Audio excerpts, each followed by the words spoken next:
Сәлеметсіздер ме? Менің атым Абдисатар Каролина Микаэла. Мен Шамшырақ ұлттық мектебінің 4-ші А сынып оқушысымын. Менің ғылыми жобадағы тақырыбым сексеуіл болашақ ұрпақ үшін маңызды өсімдік.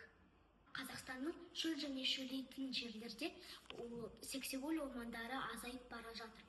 Заңсыз кесу, өрт, климаттың өзгеруі, осылар бәрі табиғатқа өте үлкен зиян келтіруде.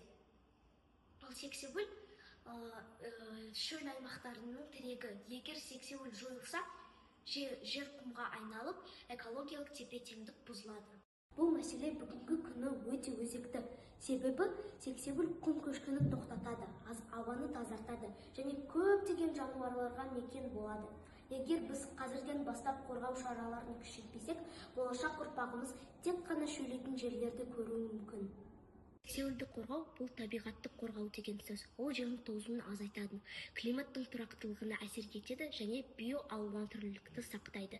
Болашақта жасыл аймақтардың көбеюі балаларымыздың таза ауа өмір сүруіне мүмкіндігін беруі. Сексеуілді қорғау үшін біз не істей аламыз? Сексеуілді заңсыз кесуге жол бермеу, көшет отырғызу акцияларына қатысу, табиғатты қорғау туралы ақпаратты тарату және өрт қауіпсіздігін сақтау. Әр адам кішкентай қадам жасаса, үлкен өзгеріске болады. Сексеуіл шөлдің қорғаны, табиғаттың тірегі және болашақтың кепілі.